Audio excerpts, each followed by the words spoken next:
Hi there, today I'd like to take a look at this case that I got for my iPhone X or iPhone 10. And I really like this case. It is a battery case. So here is where you charge it. It does not come with any cables whatsoever. And for the charging, it does use the regular lightning cable to charge. Here you can see these little thingies, and it does go in this way. And these little thingies kind of, I don't know why they're there, but they kind of help for grip, but kind of not, because when I'm holding, I actually hold up here, right? I'm not holding back here. But here's your extra battery. The backing is very pretty. It's very nice, very pretty. I love the way it looks. But the thing is, this whole entire case is kind of slippery, so it doesn't have the best grip. But I am thinking about modifying it. You can use things like Sikaflex or some kind of glue and make little dots or ridges, or however way you want to do it. Maybe I was thinking of making little ridges around here with Sikaflex. Sikaflex is a caulking thing that basically dries like rubber. It's soft but firm, and it grips pretty well to most substances. I don't know how well it's going to work for this, but that's just my own personal thing, just because I do want to add a little something to help me grip it.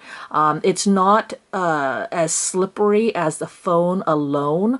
The phone alone, the iPhone 10, I don't know. I swear that phone, I have had all the other iPhones.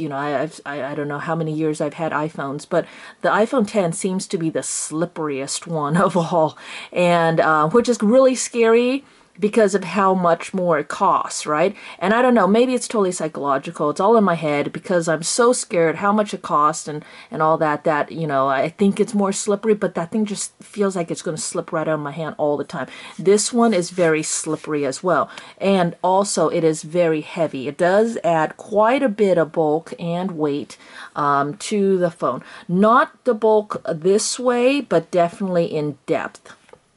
This way is actually very, very slim, and it does have a slight bevel. Now, I do have a glass screen protector on, and so it doesn't seem like it has too much of a bevel in addition to the glass screen that is already on, the glass screen protector that's already on there.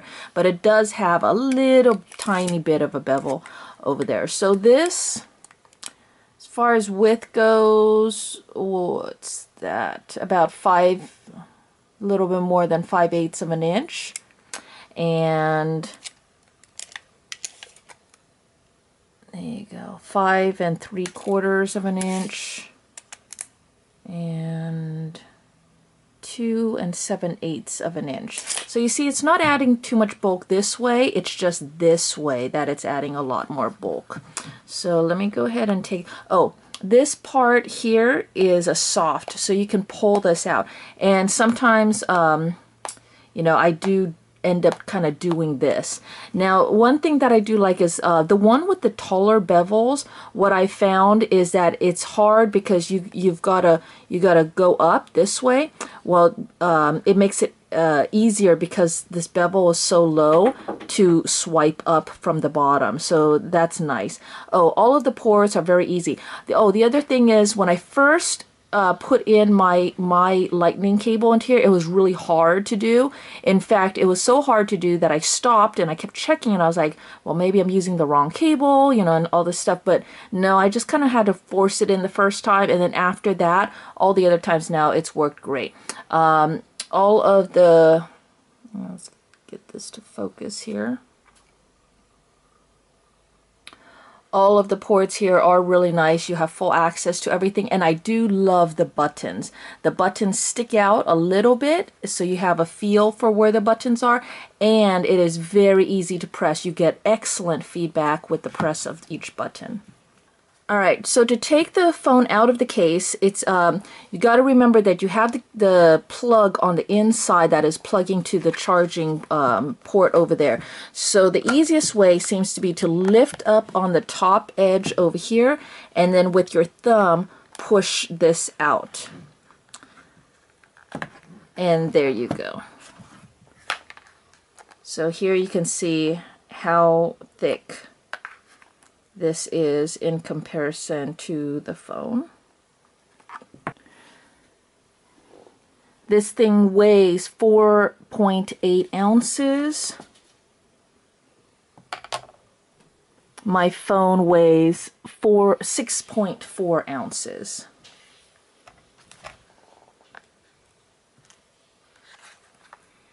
Here's inside. There's not much shock absorption type materials, and this is a soft rubber.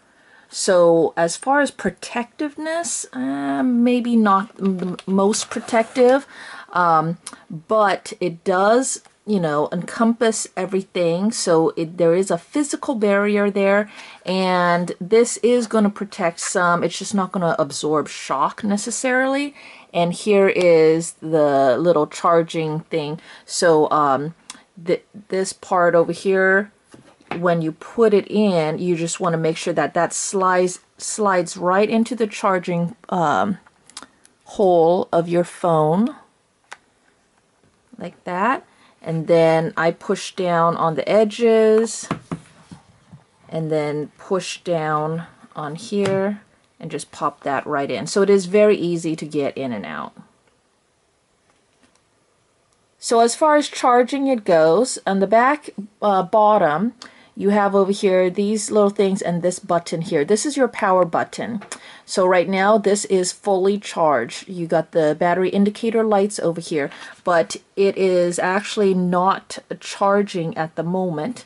And so what you need to do is hold down this button, and then I felt a little buzz, and then you'll see now it is charging. So it does charge, it does work really well, and I found that it takes about, when my phone is at about 50%, it'll take about 2 hours to get it up to about 96%, something like that. So it's a little bit of a slower charger. So I definitely want to have it charging and before I get too low, especially if I'm going to be continuing to use it, like gaming or something like that, that's going to be taking a lot of battery, then I definitely want to wait before it's at the, you know, very tail end of the phone's battery life. But it does add quite a bit of battery life to it, because when it was at 50%, it charged it back up to about 96%, and I only dropped down one indicator light. And then when you actually plug it into the wall over here, it does charge this and your phone at the same time. So there you go. I love this case. Not the most protective, but definitely very nice. It would be a little bit more protective with the addition of the Sikaflex modification. So that's something that I'm going to do personally.